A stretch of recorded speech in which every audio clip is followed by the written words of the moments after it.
오늘은 여러분들이 좋아하는 역시 역캐를 갖고 왔습니다. 아나스타샤.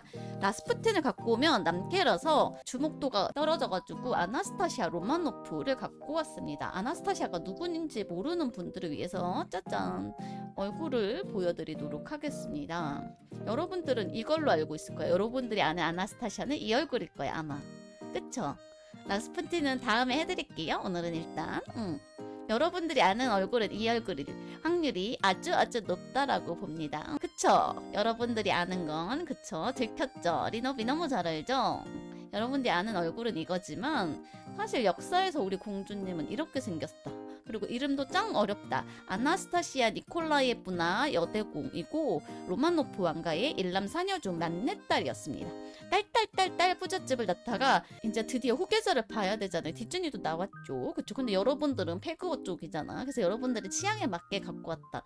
이 중간에 들어가는 니콜라이에브나라는 거는 여러분 아빠 이름이다. 부명이라고 해서 러시아는 아빠가 니콜라이라는 이름이면 여자애는 중간에 아빠 부명을 붙여서 니콜라이에브나 이런 식으로 안나 카레리나는 아빠 이름이 카레린이니까 안나 카레린 이런 식으로 되는 거고요. 러시아 이름은 그렇게 됩니다.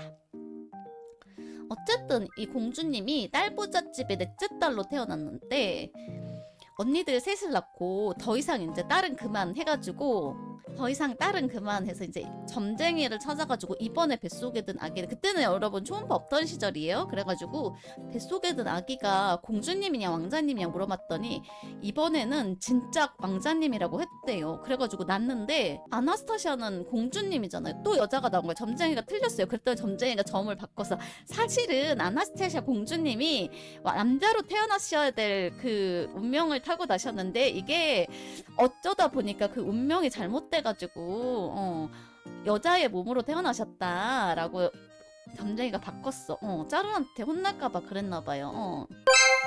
우리 점쟁이가 우리 수달님처럼 아주 말을 잘하셨나봐요. 장기그닥 감사합니다. 오늘은 손을 많이 못 써요. 죄송합니다. 어쨌든 그래도 네 번째는 아들을 낳았으니까 럭키비키긴 해요. 아나스타샤 동생은 남동생을 봤습니다. 아나스타샤 가족 사진 한번 보고 갈까요? 로마노프 왕가인데요. 이렇게 딸부잣집에 드디어 막내 아들을 봤습니다. 드디어 아들을 봤는데 문제가 이 아들이 너무 허약해. 아들이 알렉세이 보시면 병약하고 어렵게 얻은 막내 아들이 혈우병이 있었어요. 이 혈우병이 어디서 왔냐면 다 닮았어? 엄마한테 샀어. 외갓집에서 온 유전자인데 어머니가 이분이십니다. 이름 또 어렵다. 알렉산드라 표토로브나는 러시아식 이름이고 그 전 이름은 훨씬 길어요. 알렉스, 픽토리아, 헬레나, 루이즈, 베아트리스, 폰이라는 건 독일 계열 자기가 있는 사람 귀족 이름에는 폰이 들어갑니다. 폰 헤센바이라인이라고 들어가고 빅토리아 여왕 여기까지가 이름이다. 여기서부터 여기까지 결혼해서 개명해서 이름이 짧아졌어요. 알렉산드라 표토로브나가 됐고요. 빅토리아 여왕의 외손녀라서 혈우병 보인자였던 거예요. 빅토리아 여왕한테서 온 피였어요. 그래가지고 엄마한테서 물려받은 유전자 때문에 우리 알렉세이 군은 어렵게 얻은 막내 아들이고 유일한 정통 후계자인데 자르는 여자 차례가 될 수 없다라는 법이 있었거든요. 정통 후계자인데 리아리아 어서오세요. 반갑습니다.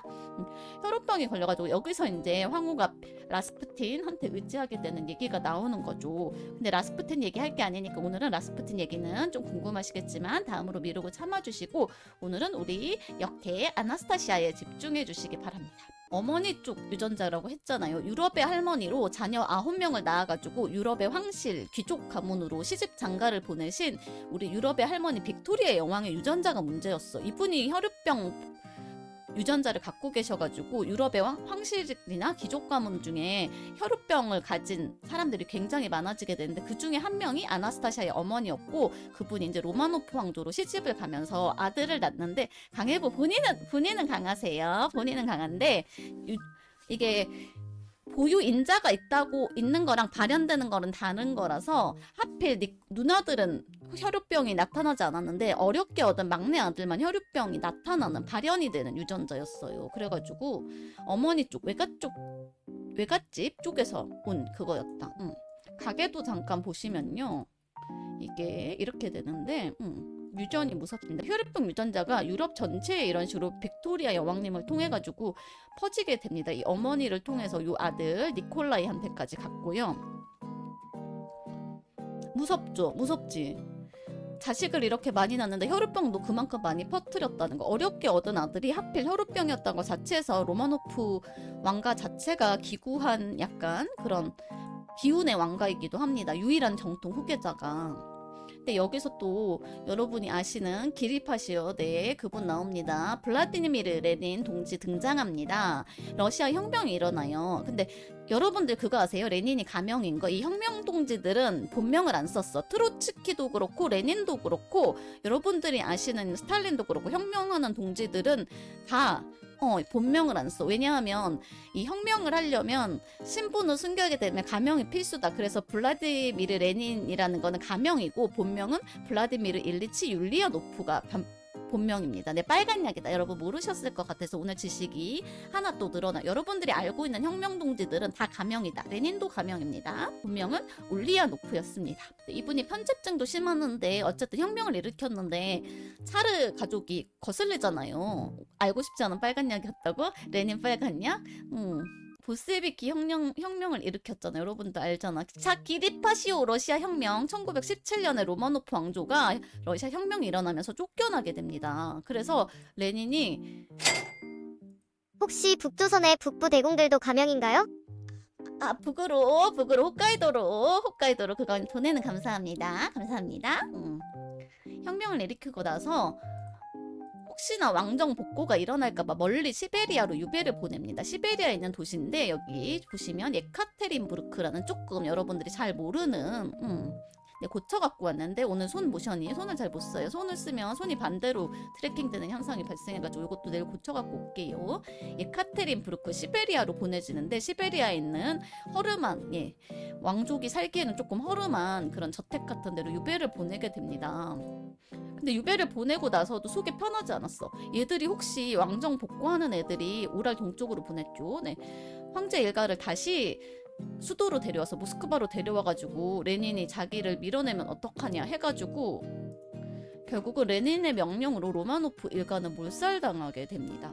총살해라 해가지고 어느 날 밤에 조금 끔찍한 사진이라서 보여드릴까 말까 하다가 갖고 오긴 했어요. 비극의 현장에 사진으로 남아있는데 1918년 7월 17일에 로마노프 왕가가 몰살을 당하게 됩니다. 볼세비키 군인들이 기념사진을 찍는다고 한 방에 다 모이라고 해놓고 총으로 쏴가지고 죽였어요. 근데 여기서 음모론이 등장하게 됩니다, 여러분.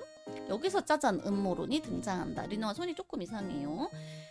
엄마가 이제 여기 예카테린부르크로 끌려가기 전에 혹시나 해가지고 왕실의 귀중한 보석들을 공주님들 몸에다가 코르셋에다가 바느질을 해가지고 다 꿰매줬다고 해요. 공주 몸에는 손을 못 댈 거라고. 왜냐면 이때도 러시아 정교회는 굉장히 남녀 7세 부동석 같은 거를 지키는 일종의 유교 탈레반 같은 국가라서 공주 몸에는 차마 손을 못 댈 거라고 생각해서 공주님들 속옷에다가 코르셋에다가 귀중한 보석들을 다 바느질해가지고 꿰매갖고 났는데 여기서 음모론이 나와요.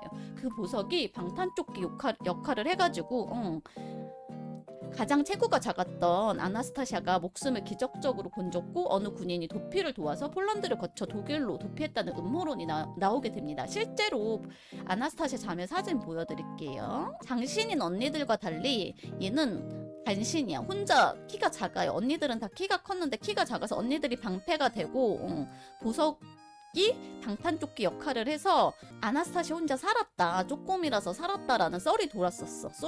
근데 여러분 아나스타샤에 대한 리너처럼 작았죠. 아나스타샤는 여러분들이 잘 모르는 의외의 알고 싶지 않은 빨간 약 하나 해드릴까요? 이거 아빠가 딸한테 담뱃불 붙여주는 사진이 남아있다. 꼴초였다, 꼴초. 아나스타샤는 꼴초 공주님이었다. 진짜로. 왜냐하면 이 시대에는 흡연의 폐해에 대한 인식이 없었기 때문에 어렸을 때부터 담배를 피워도 아무렇지 않았고, 특히 아나스타샤는 담배를 좋아해가지고 이렇게 아버지가 딸한테 직접 담뱃불을 붙여주는 사진이 남아있을 정도로 담배를 많이 피웠다라고 합니다. 아나스타샤가 제일 많이 피우긴 했지만 언니들도 같이 담배를 피우기는 했는데 그 중에서 가장 담배를 많이 피워서 골초였던 게 아나스타샤였다고 해요. 자, 여기서 이제 아까 그 살아남아서 보석이 방탄조끼 역할하고 쪼꼬문에서 총알을 피해가지고 피신했다라고 주장을 하면서 나타난 가짜가 얘가 내가 아나스타샤다 하면서 나타난 여자가 애나 앤더슨이라는 여자가 나타납니다. 가짜인지 진짜인지는 지금부터 따져봐야겠죠. 나는 진짜 내가 아나스타샤다라고 주장을 했는데 러시아어를 못해. 너 그러면 러시아어 할 수 있겠네? 했는데 러시아어를 못해. 독일어밖에 못하고 정신병원 입원 경력이 있어요. 그래서 진짠가 가짠가 했는데 폴란드에 살던 할머니가 나타나가지고 얘는 아나스타샤가 아니라 내 손녀 프란치스카 산츠코프스카라고 주장을 반박했어요. 폴란드 출신 여공이다. 독일에 일하러 갔는데 얘가 살짝 머리가 좀 아야해가지고 그렇게 된 것 같은데 미안하다라고 했는데 본인은 끝까지 나는 아나스타샤라고 주장을 합니다. 그러면서 독일 법원에다가 소송을 제기해요. 보세요. 닮았어요? 닮아 보여요? 본인이 봐라 나 똑같지 않냐라고 소송을 제기합니다. 내가 아나스타샤다라는 진짜 소송을 제기하게 됩니다. 근데 이때 아나스타샤의 할머니가 살아계셨어요. 근데 할머니가 러시아어도 못하고 내 손녀 아니다라고 주장을 하고 인정하지 않습니다. 할머니가 끝까지 인정을 하지 않아요. 근데 유모랑 일부 그다음에 로마노프 왕가의 할머니 둘 다 아니라고 했어요. 추종자들은 아나스타샤가 맞다라고 주장을 했는데 그 이유가 뭐냐면 러시아의 로마노프 왕가에서만 일부만 알고 있는 황실의 예법 같은 거를 이 아나 앤더슨이란 여자가 알고 있었다라고 해요. 이 여자가. 그래서 그거를 인사법을 선보인다든지 했는데 근데 정작 러시아어는 못해. 그래서 얘가 애나 앤더슨이 뭐라고 주장을 했냐면 내가 기억상실증을 겪어가지고 정신병원에 들어갔는데 그때 기억상실이 돼가지고 독일어를 잊어버렸고 트라우마 때문에 러시아에서 너무 나쁜 기억이 어린 시절에 총살당하고 가족이 있었으니까 트라우마 때문에 러시아를 쓰지 못한다라고 주장을 했다고 해요. 설정이 붙은 거죠. 그쵸? 어쨌든 법정에다가 소송을 냈는데 근거를 이렇게 제출했어요. 닮았다 외모가. 그리고 러시아 왕실 예법도 알았는데 러시아어를 못하고 정신병원 입원 경력은 있지만 귀가 이렇게 똑같아라고 이걸 가지고 소송을 냈어요. 실제로 근데 이거를 당시 그것도 얘기해드릴게요. 예법을 어디서 배웠는지. 독일 법원에다가 증거로 제출한 귀사진입니다. 실제 사진인데 17군데가 일치를 했다고 해요. 근데 당시 독일법으로는 12군데가 일치하면 본인으로 인정을 되는데 이게 증거로 채택이 안 됐어요. 왜냐면 2차 세계대전이 터져가지고 법정에서 공방하고 뭐하고 길어질 시시비비를 따질 여유가 없었기 때문에 일단은 복잡하니까 소송 기각한다 하고 하니까 이 애나 앤더슨이 알았어 그럼 나는 전쟁도 터지고 복잡하니까 미국 가서 살게 하고 미국으로 가버립니다. 미국으로 이민을 가요. 근데 음모론자들이 주장하기로 아나스타샤가 러시아어를 싫어하는 게 아나스타샤의 일기장을 증거로 둡니다. 아나스타샤가 어렸을 때부터 공부를 싫어했고 특히 문법을 싫어해서 일기에서도 오탈자가 다른 공주랑 다르게 많았대요. 그래가지고 사료를 근거로 뇌손상과 트라우마로 러시아어를 잊어버렸다는 게 음모론자들의 주장인데 뿌슝 그거는 알 수가 없다. 그쵸? 아무리 그래도 모국어를 잊어버릴 수 있을까? 이분이 미국으로 가서 유명해진 거는 미국으로 간 다음에 유명해집니다. 애나 앤더슨이 유명해지게 된 건 이 영화 때문이에요. 율브리너와 잉그리드 버그만 당대 최고 남자 배우와 여자 배우가 주연한 아나스타샤라는 영화가 개봉을 해서 이 애나 앤더슨이 미국에 살고 있으니까 막 인터뷰하러 가고 사람들이 난리가 났어. 전 세계적으로 와 진짜 아나스타샤가 살아있대 하고 난리가 난 거야. 미국으로 이주를 했는데 이게 실제로 애나 앤더슨 사진입니다. 소송 제기 이후 기각이 돼서 미국으로 이주를 해서 미국에 자기 지지해주는 사람이랑 결혼을 했어요. 교수였고 애니메이션도 있습니다. 미국으로 이주해가지고 로마노프 왕가의 진짜 공주님이라고 믿어주는 사람들이 십시일반 보내주는 돈으로 평생 일 안 하고 늙어 죽을 때까지 편하게 잘 사셨다고 해요. 애니메이션이 참 좋았어요. 나름 본인은 행복했을 수도 있고 미국의 샬럿츠빌에서 살았다고 하는데 이 잭 매너헨이라는 남편분은 이분이 진짜로 공주님이라고 믿어주셨대요. 1984년에 이 애나 앤더슨이 사망을 했는데 죽을 때까지 단 한 번도 일을 하지 않고 로마노프 왕가 지지자들이 보내주는 용돈 돈에 받아가지고 먹고 살았다라고 합니다. 근데 이분이 동네 진상으로도 유명했어. 호더 기질이 있었나 봐. 이게 정신병원에 괜히 간 건 아닌 것 같아. 호더 기질이 있어가지고 고양이랑 개를 엄청나게 모으고 집에 쓰레기를 모아놔가지고 악취와 그 배설물들을 치우지 않아가지고 민원이 엄청나게 들어왔으나 끝까지 치우지 않고 죽을 때까지 쌓아놨다고 해요. 무시. 네. 호더 기질이 있어서 정신병원에 괜히 간 건 아니야. 크레이지 캣독 레이디야. 고양이만 키운 게 아니라 개도 키웠대.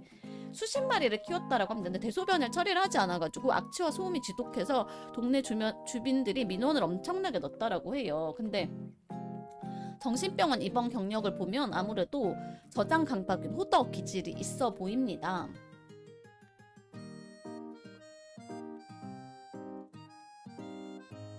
여러분들이 자꾸 얘기를 해서 여러분들이 좋아하는 어쨌든 그 애나 앤더슨을 유명하게 세계적으로 만들어준 율브리너랑 잉그리드 버그만 영화 이후에 2차 창작이 활발해져가지고 수많은 작품이 나와서 여러분들이 좋아하는 디즈니, 애니 등 수많은 2차 창작물이 쏟아지게 됩니다. 외모 상향 50%라고? 20세기 사회에 이건 어쨌든 삐 처리 나중에 고칠게. 자막을 없애면 없었던 일이 되지롱. 자막을 고치면 되지? 자막을 고치면 되지? 인젠 디즈니잖아. 폭스도 디즈니잖아. 그러고 보니까 인젠 디즈니야. 어쨌든 디즈니상 감사합니다. 제가 이렇게 디즈니를 사랑합니다. 어쨌든 인젠 디즈니 공주야 여러분. 맞는 말이야. 결론적으로 리노아는 정보를 업데이트했다. 맞는 말이다. 뭐든지 아는 리노아입니다. 어쨌든 디즈니 공주님이야. 근데 여러분 이게 정신 이상제 자작극일까요? 라는 얘기를 여러분들이 아까 했잖아요. 정신이 아픈 사람이 그냥 일방적인 주장이었다. 근데 독일 법원에 결과적으로 리노아 말이 맞다. 결과적으로 리노아 말이 맞았어요. 독일 법원에 소송을 제기한 거는 정신이상자 혼자 할 수 있는 일이 아니었어요. 그래가지고 로마노프 황실의 재산을 노리는 지지자들이 꾸민 음모론이라는 얘기도 있습니다. 근데 평생 그래서 얘를 뒷바라지고 해주고 따라다녔던 몰락 러시아 귀족들도 있었어요. 콩고물 떨어지는 거 받아먹으려는 계획이었죠. 어디서 약간 정신이 불편한 조금 비슷해 보이는, 이렇게 보면 약간 닮은 것 같기도 하고 잘 모르겠다. 돈에 나눠 먹으려고. 그러니까 마이크 소리가 괜찮다는 분도 계신데 또 작대요? 조금만 키워볼게요. 잔다르크가 또 생각난다고? 잔다르크가 왜 생각나지? 음모라서? 잔다르크가 그냥 돈 뽑아 먹으려고 그랬다고? 그쵸, 그럴 가능성도 높아요. 그리고 근데 정작 본인은 해피하게 평생 로마노프 왕과 지지자들이 주는 돈으로 먹고 살다 갔으니까. 넷플 드라마도 나왔대. 여러분들 이거는 잘 모르실 텐데 얘는 조금 가상현실 가미해가지고 넷플릭스 드라마도 있습니다. 아나스타시아 드라마가 있습니다. 그리고 리노아의 추천은 이겁니다. 리노아 추천 소설은 이거다. 저건 확실해. 저건 넷플 마크 찍힌 거 보고 왔어. 러시아 유령 군함 사건 명탐정 미타라의 기요시 시리즈 시마다 소지의 소설인데 어떤 얘기냐면 로마노프 왕가의 마지막 공주가 일본에 뿅 하고 나타나면서 벌어지는 사건인데 뿌숑빠숑 사건인데 자세한 건 스포가 되니까 엄청 재밌다. 그냥 읽어보라. 뿌숑빠숑 재밌어. 그냥 아무 생각 없이 뇌를 빼고 재밌게 읽을 수 있습니다. 재밌어. 나름 고증도 했고. 왜 일본에는 못 집어? 작가가 일본인이니까. 재밌어. 진짜 아무튼 재밌음. 그래서 얘는 앤더슨이 진짜였나 아니냐 여러분 궁금하지. 그래가지고 궁금해하는 사람이 많아가지고 1991년에 공동묘지를 파헤쳤어요. 그래가지고 이 유골이 나왔어. 근데 이때도 음모론이 또 한 번 나왔어. 왜냐하면 아나스타샤랑 막내인 니콜라이 유해가 안 나온 거야. 감식을 하려고 했는데 끝까지 아나스타샤랑 파묘요하고 했는데 아나스타샤랑 막내 니콜라이 아들 혈병 앓던 아들 유골이 안 나와가지고 저거 봐라 애나 앤더슨이 진짜가 맞잖아 하고 막 음모론자들이 수근수근 난리가 난 거야. 그런데 말입니다. 추가로 예카테린 부르크의 공동묘지에서 유골로 DNA 검사까지 하고 이장도 파묘요 한 다음에 이장까지 했죠. 이장까지 했는데 자, 유전자 검사를 하게 됩니다. 2007년에 추가 발굴을 했어요. 조금 떨어진 장소에서 니콜라이랑 아나스타샤 여자로 보이는 소녀로 보이는 유해가 발굴돼가지고 DNA를 두구의 유해를 검사를 했는데 실제로 둘 다 혈유병 유전자가 있는 걸로 나왔고 애나 앤더슨 유전자랑 대조를 했어요. 애나 앤더슨 유전자가 어떻게 있었냐면 애나 앤더슨이 미국에서 아파가지고 수술을 받았는데 거기서 일부 장기 조직을 떼내는 수술을 받았다고 해요. 그래서 그때 떼낸 장기 조직 가지고 DNA 대조를 했더니 1도 상관없다. 얘는 로마노프 왕가의 피가 한 방울도 섞이지 않았다. 진짜 가짜다. 라고 나와버렸습니다. 근데도 아직도 음모론이 돌고 있어. 여러분들은 이제 과학이 옳다라는 걸 알고 계시죠?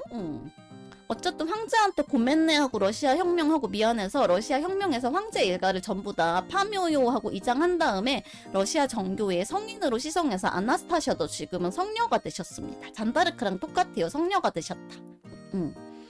결국 다 죽었지. 하나도 살아남은 사람은 없었다는 거야. 고맨네 하고 다 시성해줬어. 근데 죽은 다음에 헤일로 생겼어요. 헤일로 생겼어. 어쨌든 지금 러시아 정교회의 성인과 성녀가 되셨습니다. 그래서 페구에다 소환을 할 수 있다, 여러분이. 그래서 요약을 하면 DNA 검사에서 애나 앤더슨 유전자 불일치를 나와서 음모론이 과학적으로 검증이 됐는데도 이게 왜 음모론이 사라지지 않을까, 여러분? 어떻게 생각하세요, 여러분? 다시 한번 우리 아나스타샤 언니 보여드리면 요렇게 생겼습니다. 요렇게 생겼고 가족 사진 보면 요렇게 생겼어요. 왜 공주가 살아있다라는 음모론이 끝까지 살아있지 않을까? 그쵸?